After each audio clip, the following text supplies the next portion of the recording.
Hello, listeners. Welcome back to Quick Bites World Food. Today's episode will explore Turkish Gözleme. I am your host, Lily Parker, from Chef Walter's Cooking School in Cranston, Rhode Island, USA. So, let's get started.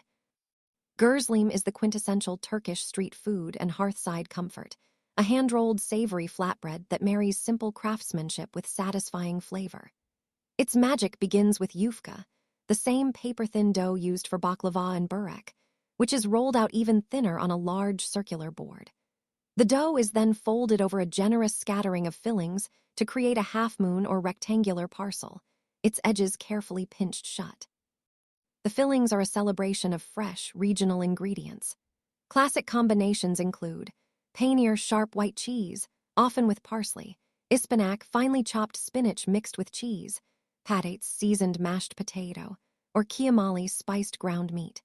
The filled parcel is then cooked to order on a convex metal griddle called a sack, brushed lightly with butter or oil until it blisters, forming golden, toasty spots and becoming beautifully crisp. The experience of eating Gözleme is as important as its taste. It is often made by skilled women, Gözlemes, in small village stalls or at bustling markets, the process a mesmerizing public performance. Served piping hot, it is sliced into strips, releasing a cloud of steam that carries the aromas of melted cheese, fresh greens, and grilled dough. Gözleme embodies rustic, heartfelt Turkish hospitality.